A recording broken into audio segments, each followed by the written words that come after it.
Welcome back to my YouTube channel. This is DJ Master. Yun, muli natin matutunghayan ang laban ni Casimiro versus Kameda. Ito na yung muling pagkakataon ni Casimiro upang ibangon niya ang kanyang pagiging kampiyon. Maraming beses na kasi nag-attempt siya na lumaban sana sa isang championship fight. Sad to say, yun nga, ang naging problema ni Casimiro yung kanyang timbang. Laging din niya nami-meet yung pinagkasundong timbang na sana noon pa ay nakaharap na sana si Inoue. Baka sa pagkakataon kung mananalo siya ng convincing dito sa laban na to ay baka magkaroon sa ng chance na makalaban na si Naoya Inoue, the monster, na matagal lang iniintay ng ating mga makababayan na magharap tong dalawa to para malaman ako sino mas matibay sa dalawa. Ngayon, papakita ko muna sa inyo yung ilang mga video clips na nakuha natin para magkaroon ng idea anong klaseng kalaban itong si Kameda ng Japan.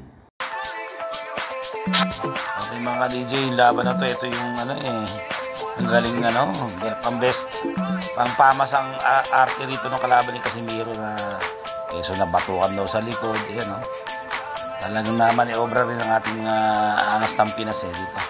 Obvious naman na talagang bugbog sarado itong kalaban, atras ng atras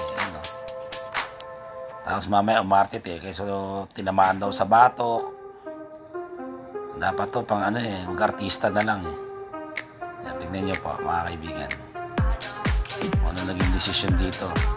Hindi tayo nagkakamali, parang no contest fight ata to.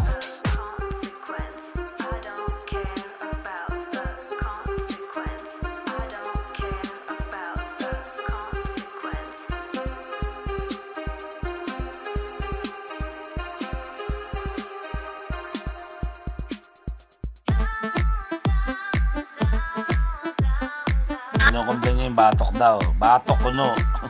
Parang hindi niya makayanan yung mga suntok ni Casimiro. Alang nga. Nabigyan pa ng warning ating kababayan ni si Casimiro. Panay arte Talagang palagay ko, mukhang nasindikato.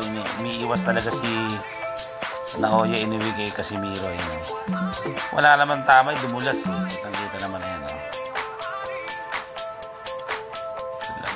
wala na, kasi humingi na kung sinasabi ko dapat nag-artista na lang na nagboksingero. Yan po, naging Kameda, ito yung mga kanyang galawan.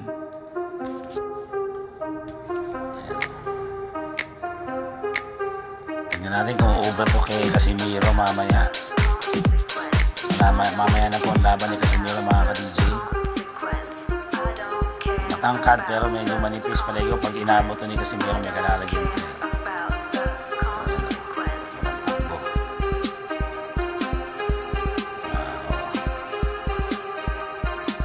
Ang mabilis lang dito, bunga nga mga ka-DJ. Kaya na po umusga mga ka-DJ. Kung may reaction po kayo, mag-comment lang po kayo sa baba. Open po tayo dito, wala pong problema. Mamaya na po, matutunghayan natin laban ni Casimiro versus Kameda po mga DJ.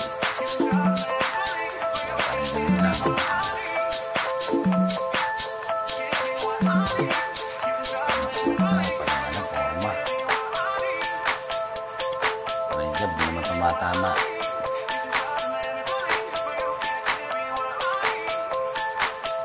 Sumusugod pa rito yung kalaban niya Kaya matangkad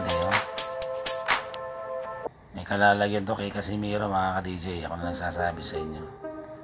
Mabigat po ang kamao ng ating kababayan na binansagang angas ng Pinas. Muli pong may babangon na ni Casimiro ang kanyang naudot na pagiging kampiyon.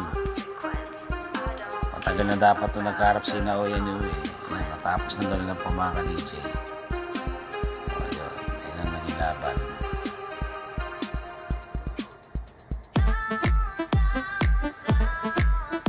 So, diniglarang panalo si Kameda.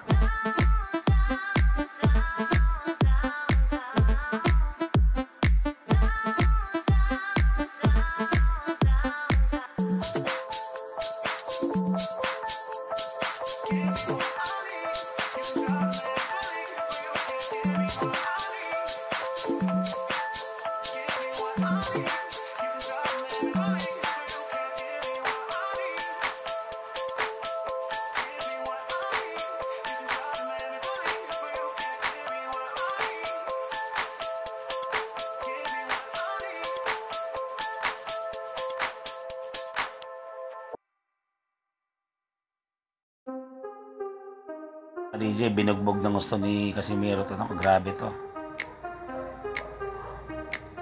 Matindi inabot nito. Basag ang ilong nito mga ka-DJ. No? So, hindi to magaling kay Casimiro to. Talaga maganda maglaban na si Naoya Inoue para magkaalaman eh. Ayun no?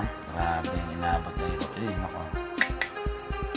Matitindi ang mga sinalo nito. Mananalo to mga ka-DJ. Lahat ng suntukatan ni Casimiro sinalo. So abangan natin mamaya mga ka-DJ na magbabakbakan na si Casimiro versus Kameda ng Japan. So mamaya abangan na po natin laban ni Casimiro versus Kameda po.